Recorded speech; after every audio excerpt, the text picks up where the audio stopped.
Good afternoon and welcome everyone. Welcome to this seminar with the focus on innovative thinking and reducing road trauma.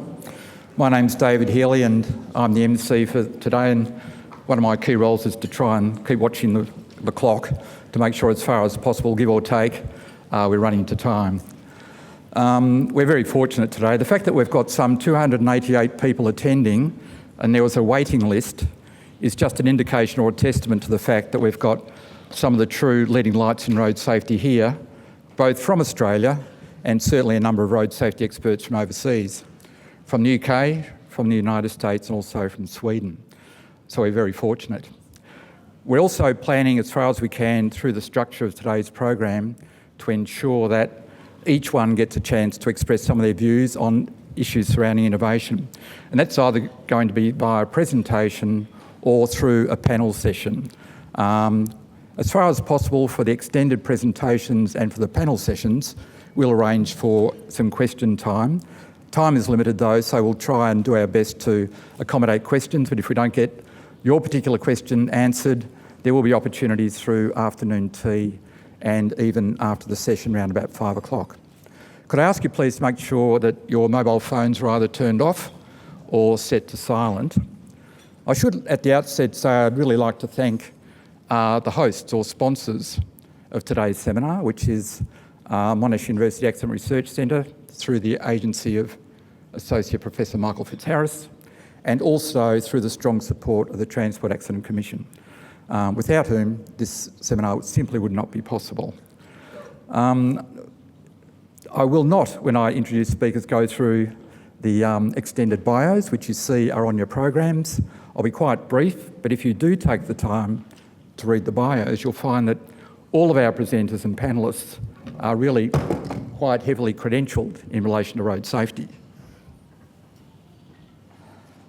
I've always had trouble with technology. Right, so let's kick off, and we're very fortunate today to have, to open our seminar, the Minister for Road Safety, Roads and Ports. In fact, he's our first dedicated road safety minister we've had in this state, and so we're delighted to have him here. Could you please join me in welcoming the Honourable Luke Donnellan? Thank you.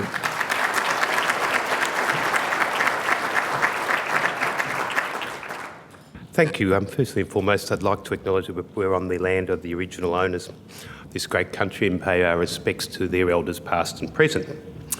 I'd also like to acknowledge our distinguished guest, Professor Klaus Tingvall, Swedish creator of Vision Zero, Associate Professor Michael Fitzharris from MUARC, John Walter, TAC Chairman, Joe Calafiore, TAC Chief Executive, Dr. Robert Nethercote, TAC Board Member, and Anders, who was out here earlier this year to help us with our road safety, our road safety policy.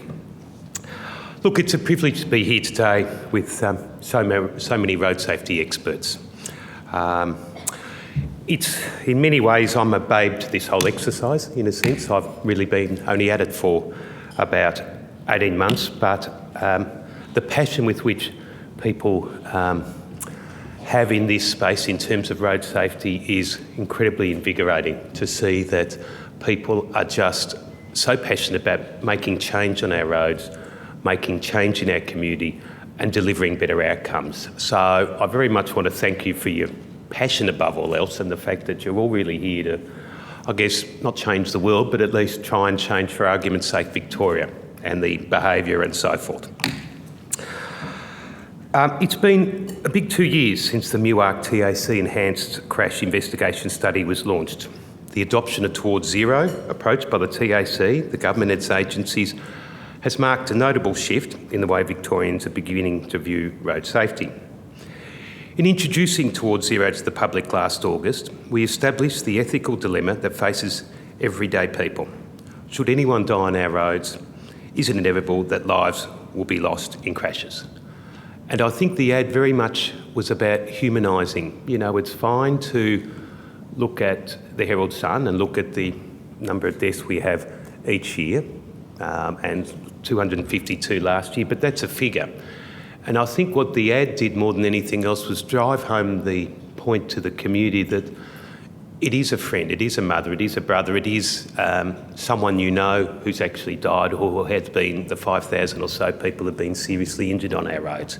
It's not just a statistic that we can keep flicking over and hope it drops over time. It is human, and I think that's above all else what that ad got across to the community. And I think Towards Zero has very much become well known. I think people in the street, writing to papers and calling back talkback radio very much speaking about how we need to get towards zero when it comes to road deaths and serious injuries. And this is a significant move forward. TAC research has shown that 9 out of 10 Victorians support Towards Zero as a goal we should be aiming for. It's been great to see the public get on board to support our vision, but we need to do more. With this ambitious but absolutely worthwhile goal in mind, it's clear that a positive change and future improvements are needed if we need to get to that zero figure. When around 250 people are dying and another 5,000 people are seriously injured in crashes each year, we can't be complacent. The second stage of Towards Zero introduced the community to how we can meet this challenge. Vast improvements in road infrastructure and vehicle safety will continue to help us on our way, and we're all looking forward to hearing the latest on global developments this afternoon. Looking ahead, we're about to start a conversation as to why these measures are so important. It is hoped that by realising just how vulnerable we are as humans travelling at high speeds, will create a greater understanding why we need the safest speeds, cars and roads we can possibly have. And that is a serious cultural change we have to deal with in this state. We have, and I'll put this clearly, far too many grumpy old men who believe they have a right to drive whatever speed they like. And then we have far too many people who believe that 2 or 3 signs in a row with varying speeds is far too difficult for them to actually abide by that speed. And my answer to that is, well, if you can't read the signs, you shouldn't be in the car in the first place. You know, if you can't actually abide by the speeds as assessed by Vic Roads and safety experts, then really you've abrogated your rights. Well, you've actually not abrogated your rights, but you've actually, in my mind, do not have a right to actually be on the road. You know, and what we find, I guess, for argument's sake, in regional Victoria, is far too many people are driving far too fast, and over 50% of deaths each year are on our regional roads. And that is because people believe they have a right to drive as fast as they like on those roads and, you know, unfortunately killing and maiming themselves. This is a serious cultural change, and it is going to be a difficult cultural change, and I don't have any doubt there will be high levels of abuse towards those who are trying to instigate that change for the benefit of the whole community.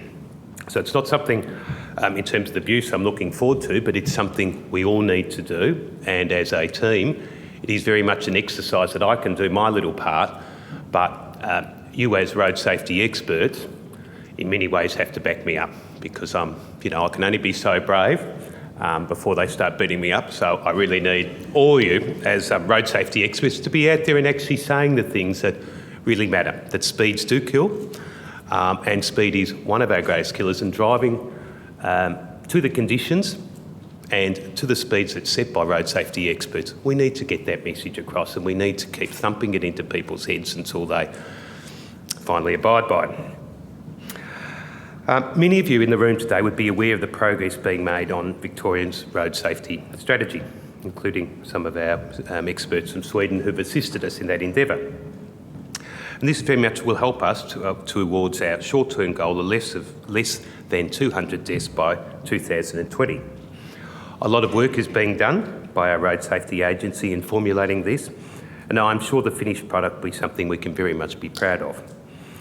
We also committed to confronting serious injuries, an often overlooked frontier of road safety. For every person who loses their life on Victorian roads, another 20 are sent to hospital with injuries, sometimes life-changing. This has to change. The Enhanced Crash Investigation Study is an important study in assisting this change. A world-first study that will give us an unprecedented understanding into why serious injury crashes happen and how they can be prevented. We're really looking forward to hearing from you today as we continue this journey towards zero, and I thank all of you for the work you do in the road safety space, because it is just so important for keeping people out of hospital and keeping people alive. Thank you very much. Thanks very much, Minister. I must say it's greatly encouraging to hear that the Minister for Road Safety is really committed to helping support cultural change in our community, because clearly some of the greatest challenges in reducing trauma significantly over time relates to how we view a whole range of measures which at present are deemed to be contentious.